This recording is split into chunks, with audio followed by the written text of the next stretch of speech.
자, 보디발의 아내는 요셉을 유혹했나입니다. 아니 이건 앞에 나온 주제랑 비슷하죠.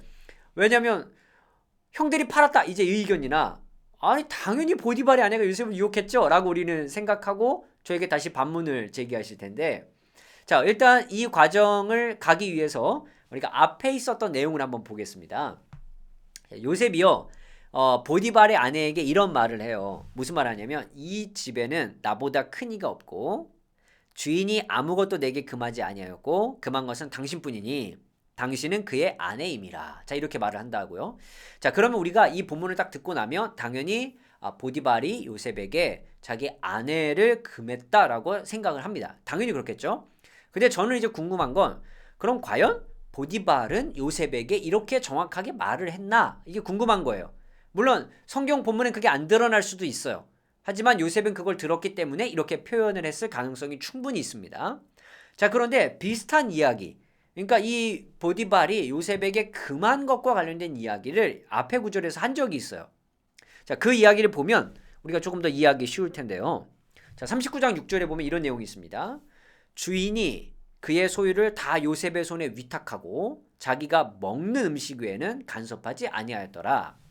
자, 이 먹다라는 이 히브리어 단어를 여기다 넣어놨는데 아칼입니다. 아칼. 이 먹다라는 그냥 뜻이에요. 먹다. 자, 지금 여기 본문에서는요, 아내에 관련된 이야기가 없습니다. 그냥 음식 외에는 간섭하지 않았다. 자, 이 얘기밖에 없어요.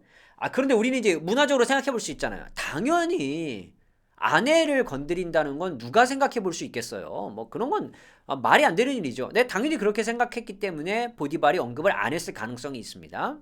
하지만 이 먹는 음식에 대해서 말했다는 이 내용에 대해서는 우리가 한번 진지하게 고민해 볼 필요가 있습니다. 왜냐하면 보디발은 음식을 금했다라고 말을 했고 본문만 딱 놓고 봤을 때 요셉은 보디발이 아내 당신을 금했다라고 말했어요. 그러니까 요셉은 음식에 관해서는 오히려 말하지 않았습니다. 자 그런데 이 한 남자의 아내를 범하는 것 당연히 그것이 문제가 됩니다. 상식적으로 이게 문제가 돼요. 당연히. 그리고 무엇보다 이것은 하나님 앞에서 생각해 봤을 때 이런 일을 행하는 건 옳지 않은 일이다라고 하는 요셉의 신앙이 있었을 거예요. 당연히 그렇다고 생각합니다. 자 그러면 우리가 그런 요셉의 신앙도 당연히 전제하지만 이 본문을 갖고 우리는 어떤 내용을 생각해 볼 수 있을까? 두 가지 의미가 있을 수 있어요. 하나는 이 애굽 사람들이 가지고 있는 음식법입니다. 그들은요, 이 외부인들, 그러니까 이 밖에 있는 사람들과 음식을 같이 먹지 않습니다. 그래서 왜 요셉이 나중에 형들이 이제 이 양식을 사러 왔을 때에도 따로 해서 밥을 먹었죠. 같이 먹지 않는 습관이 있기 때문에 그들은 뭔가 어떤 그런 문화적 차이를 말해주기 위해서 보디발이 이렇게 말했을 가능성이 있습니다.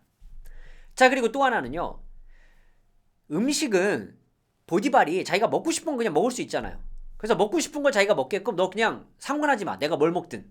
이렇게 굉장히 사적인 영역으로 생각했을 가능성도 있습니다. 충분히 그럴 수 있어요. 자, 그런데 이 아칼이라는 히브리어가 구약 성경 다른 본문에선 굉장히 독특한 의미로 사용이 된 적이 있습니다. 이게 어디냐면 잠언 30장 20절입니다. 음녀의 자취도 그러하니라 그가 먹고 그의 입을 씻음같이 말하기를 내가 악을 행하지 아니하였느니라 하느니라. 자, 잠언 30장에 이런 내용이 나오는데 자, 문자 그대로만 생각해 보십시오. 뭔가를 먹었어요. 음녀가. 그러고 나서 사람들에게 뭐라고 말하냐면 내가 악을 행하지 않았습니다 라고 말한다는 거예요.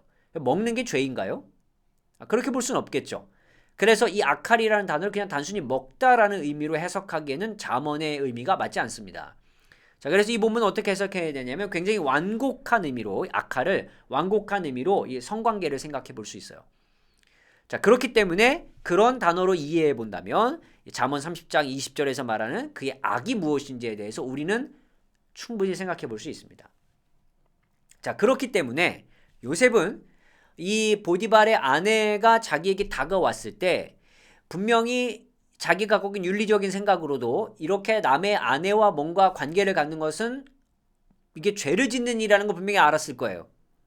그리고 무엇보다 하나님 앞에서 죄를 짓는 일이라는 걸 알았을 겁니다. 그래서 그가 이제 거절을 할 때 말을 하죠. 어떻게 내가 이 일을 행하여 하나님 앞에서 범죄할 수 있겠습니까? 언급하는 장면을 보면 그의 신앙이 일단 중요했어요. 당연히. 그리고 더해서 이 아칼이라는 히브리어가 그냥 먹는 거와 관련됐기도 하지만 완곡한 의미에서 성관계 의미도 가질 수 있기 때문에 그가 갖고 있는 신앙, 그 다음에 윤리적인 생각, 그 단어가 가지고 있었던 의미들, 이걸 다 복합적으로 생각해서 요셉은 충분히 거절할 이유가 있었고, 그리고 보디발이 거절한 금한 것도 이 안에서 충분히 생각해 볼 수 있는 의미였다라고 우린 이미 전제를 좀 깔고 갈 수 있어요. 자, 그런데 이건 배경적인 이야기고요. 그 다음에 요셉을 유혹했나로 넘어가야 돼요. 이게 뭐냐면, 자, 우리가 이제 생각해 볼 이야기 중에 하나, 자, 이 보디발의 아내의 멘트를 보기 전에 어떤 멘트를 볼 거냐면 유다와 다말 이야기의 멘트를 잠깐 볼 거예요. 거기 중요한 히브리어가 나오거든요. 뭐가 나오냐면, 자, 38장 16절. 곁으로 그에게 나아가 이르되, 지금 여기에서 이 유다는 다말이 지금 여기 와 있는지 모릅니다. 청하건대, 자, 이게 있어요. 청하건대. 이 말이 중요해요. 자, 지금 밑에 히브리어는 제가 여러 개 써놨습니다. 그냥 하바, 나, 아보, 엘라이크, 이게 여러 가지 만원을 써놨지만, 자, 중요한 건 이 청하건대예요. 청하건대. 히브리어로 나입니다. 나. 자, 이걸 굳이 우리가 번역을 해보자면 이 영어로는 그냥 please 이렇게 번역한다는 거예요. 자, 이게 있어야 뭔가 간청의 의미가 좀 있어요. 제발 이런 의미로 많이 번역하거든요. 자, 그러면 보디발의 아내가 요셉을 유혹하려면 약간 이런 단어가 좀 들어가 줘야 해요. 자, 그런데 지금 보디발의 아내가 요셉에게 한 말에 아주 큰 뭐랄까 중요한 의미가 있어요. 왜냐하면 지금껏 학자들이 그렇게 많이 이야기를 해왔는데 우리가 좀 모르고 있었던 부분이거든요. 그게 뭐냐면, 자, 그 후에 그의 주인의 아내가 요셉에게 눈짓하다가 동침하기를 청하니, 자, 여기에 청하니라는 이 말이 있냐 없냐예요.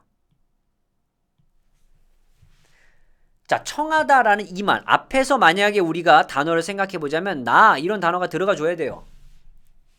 여기서 제발 이런 의미를 좀 생각해 줘야 됩니다. 자, 그런데 문제는 지금 여기에 그런 단어가 없다는 거예요. 지금 여기에 뭐가 있냐면 쉭바, 인미 이 단어만 있어요.